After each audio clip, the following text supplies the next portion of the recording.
Hello guys, welcome to simplified Kannada. So finally ಇವತ್ತು ಪಾಲ್ಗಾಮಲ್ಲಿ ನಡೆದಂಥ ಒಂದು ಅಟ್ಯಾಕಿಗೆ ಒಂದು ಪರ್ಫೆಕ್ಟ್ ರಿವೆಂಜ್ನ ಇಂಡಿಯನ್ ಆರ್ಮಿ ತೊಗೊಂಡಿರುತ್ತದ್ದು. ಬೆಳಗಿನ ಜಾವ ಸುಮಾರು 1 ಗಂಟೆಯಿಂದ 2 ಗಂಟೆ ಒಳಗಡೆ 28 ನಿಮಿಷ ನಡೆದಂಥ ಒಂದು ಅಟ್ಯಾಕ್ ಇದು. ಈ ಮಾತನ್ನ ಕನ್ಫರ್ಮೇಷನ್ ನಮಗೆ ರಾತ್ರಿ 2 ಗಂಟೆಗೆ ಟ್ವಿಟರಲ್ಲಿ ಇಂಡಿಯನ್ ಆರ್ಮಿ ಪೋಸ್ಟ್ ಮಾಡ್ತಾರೆ, ಜಸ್ಟಿಸ್ ಸರ್ವ್ಡ್ ಅಂತ. ಅಂದರೆ ಆಪರೇಷನ್ ಸಿಂಧೂರ್ನ ಕನ್ಕ್ಲೂಡ್ ಮಾಡಿದ್ವಿ ಅಂತ ಒಂದು ಅಫಿಷಿಯಲ್ ಕನ್ಫರ್ಮೇಷನ್ನ ಕೊಡ್ತಾರೆ. ನೋಡಿ, ಈ ಆಪರೇಷನ್ ಆಗಲೇಬೇಕಾಗಿದ್ದು. ಯಾಕೆಂದರೆ ಮುಂಚೆ ಪುಲ್ವಾಮಾ ಅಟ್ಯಾಕ್ ಆಗಿದ್ದಾಗ ಕೂಡ 12 ದಿನ ಆದಮೇಲೆ ಈ ಒಂದು ಅಟ್ಯಾಕ್ನ ಬಾಗಲ್ಕೋಟ್ ಏರ್ ಸ್ಟ್ರೈಕ್ನ ಕ್ಯಾರಿ ಔಟ್ ಮಾಡಿದರು. ಹಾಗೆ ಈಗ ಕೂಡ ಪಹಲ್ಗಾಮ ಅಟ್ಯಾಕ್ ಆದ 14 ದಿನದ ನಂತರ ಈ ಒಂದು ಏರ್ ಸ್ಟ್ರೈಕ್ನ ಆಪರೇಷನ್ ಸಿಂಧೂರ್ನ ಕ್ಯಾರಿ ಔಟ್ ಮಾಡಿರ್ತಕ್ಕಂಥದ್ದು. ಪ್ರಕಾರ ಟೋಟಲ್ ಆಗಿ 8 ಟೆರರ್ ಲೊಕೇಶನ್ಗಳ ಮೇಲೆ 9 ಸ್ಟ್ರೈಕ್ನ ಮಾಡಿದ್ದಾರೆ. ಟೋಟಲ್ ಆಗಿ 24 ಮಿಸೈಲ್ಸ್ಗಳನ್ನ ಯೂಸ್ ಮಾಡಿದ್ದಾರೆ. ಅಂದರೆ ರಫಾಲ್ ಫೈಟರ್ ಜೆಟ್ಗಳ ಜೊತೆಗೆ ಹ್ಯಾಮರ್ ಪ್ರಿಸಿಷನ್ ಗೈಡೆಡ್ ಮಿಸೈಲ್ಸ್ ಮತ್ತು ಸ್ಕ್ಯಾಲ್ಪ್ ಕ್ರೂಸ್ ಮಿಸೈಲ್ಗಳನ್ನ ಯೂಸ್ ಮಾಡಿ ಈ ಒಂದು ಅಟ್ಯಾಕ್ನ ಕ್ಯಾರಿ ಔಟ್ ಮಾಡಿದ್ದಾರೆ.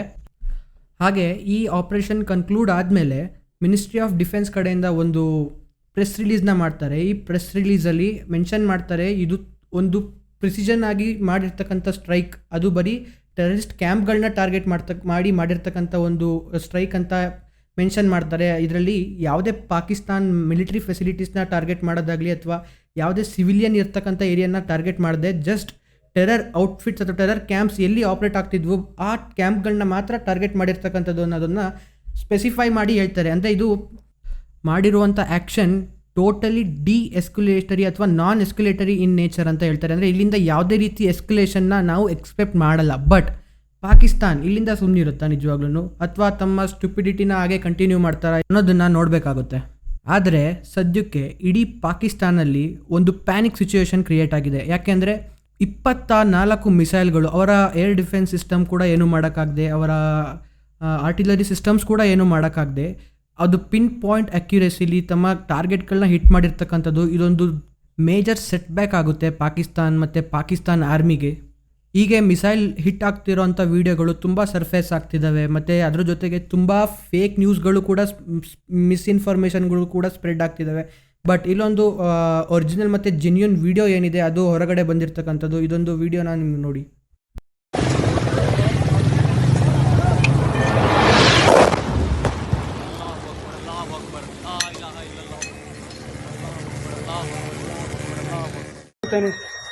आगे लगी मस्जिद। हाँ जी शाहद असी सारे कोई नहीं अजय मिलेगी दसांगा सर। वीडियो बना के ओए होए होए होए ओके सर।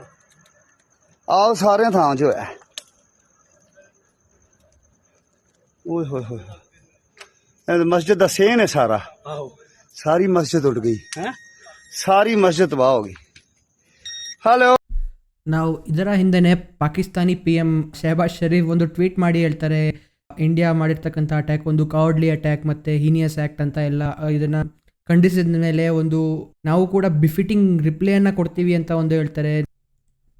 ಆದರೆ ಇಲ್ಲೊಂದು ಜೆನ್ಯುನ್ ಕ್ವಶನ್ ಏನಂದರೆ, ನಿಜವಾಗ್ಲೂ ಪಾಕಿಸ್ತಾನ್ ಈ ಎಂಬಾರಸ್ಮೆಂಟ್ನ ನಂತರ ಸುಮ್ಮನಿರ್ತಾರಾ ಅಥವಾ ಏನಾದರೂ ಉಲ್ಟಾ ಸೀದಾ ಕೆಲಸ ಮಾಡೋಕ್ಕೆ ಮುಂದಾಗ್ತಾರಾ? ಲೈಕ್ ಮತ್ತೆ ಇಲ್ಲಿಂದ ಈ ಸಿಚುವೇಶನ್ನ ಮತ್ತೆ ಎಸ್ಕಲೇಟ್ ಮಾಡೋಕ್ಕೆ ಟ್ರೈ ಮಾಡ್ತಾರೆ. ಯಾಕೆಂದರೆ ಇವರ ಒಂದು ಎಂಬ್ಯಾರಸ್ಮೆಂಟ್ ಏನಿದೆ, ಪಾಕಿಸ್ತಾನಿ ಆರ್ಮಿಯವರ ಎಂಬ್ಯಾರಸ್ಮೆಂಟ್ ಏನಿದೆ ಅದನ್ನ ಮುಚ್ಚೋಕ್ಕೋಸ್ಕರ ಮುಂದೆ ಈ ಒಂದು ಸಿಚುವೇಶನ್ನ ಎಸ್ಕಲೇಟ್ ಮಾಡಿದರೂ ಮಾಡ್ಬೋದು. ಸೊ ನಿಮ್ಮ ಒಪಿನಿಯನ್ ಏನಿದೆ ಅನ್ನೋದನ್ನು ಕಮೆಂಟ್ ಬಾಕ್ಸಲ್ಲಿ ತಿಳಿಸೋದನ್ನ ಮರಿಬೇಡಿ. ಹಾಗೆ ಈ ಅಟ್ಯಾಕ್ನಲ್ಲಿ ಟೋಟಲ್ ಆಗಿ 100ಕ್ಕಿಂತ ಹೆಚ್ಚು ಟೆರರಿಸ್ಟ್ಗಳನ್ನ ಎಲಿಮಿನೇಟ್ ಮಾಡಿರ್ತಕ್ಕಂಥದ್ದು ಅನ್ನೋದನ್ನು ಕ್ಲೈಮ್ ಮಾಡಿರೋದು. ಹಾಗೆ ಅದರಲ್ಲಿ ಇಂಪಾರ್ಟೆಂಟ್ ಆರ್ಗನೈಸೇಷನ್ಸ್ ಆಗಿರ್ತಕ್ಕಂಥ ಲಷ್ಕರ್-ಎ-ತಯ್ಯಬಾ ಮತ್ತು ಜೈಷೆ ಮೊಹಮ್ಮದ್ನ ಇಂಪಾರ್ಟೆಂಟ್ ರೋಲ್ ಪ್ಲೇ ಮಾಡ್ತಿದ್ದಂಥ ಮಸೂದ್ ಅಜಾರ್ ಮತ್ತು ಅವನ 10 ಫ್ಯಾಮಿಲಿ ಮೆಂಬರ್ಸ್ ಕೂಡ ಇಲ್ಲಿ ಎಲಿಮಿನೇಟ್ ಆಗಿದ್ದಾರೆ ಅನ್ನೋವಂಥದ್ದು ಕನ್ಫರ್ಮ್ ಆಗಿದೆ. ಸೊ ಇದರ ಕನ್ಕ್ಲೂಷನ್ ಬಂದು, operation Sindoor was India's powerful message, we won't tolerate terrorism any more. ಇದು ಜಸ್ಟ್ ವಾರ್ನಿಂಗ್ ಶಾಟ್ ಅಷ್ಟೇ. ಇಂಡಿಯಾಸ್ ಡಿಫೆನ್ಸ್ ಕೆಪಬಿಲಿಟೀಸ್ ಮತ್ತು ಯೂನಿಟಿ ಸ್ಟ್ರಾಂಗರ್ ದೆನ್ ಎವರ್ ಆಗಿದೆ ಈಗ ಅಂತ. ಸೊ ಇಷ್ಟು ಮಾಹಿತಿ ನಿಮಗೆ ಯೂಸ್ಫುಲ್ ಅನಿಸಿದರೆ ಲೈಕ್ ಮಾಡಿ ಮತ್ತು stay tuned for the future updates.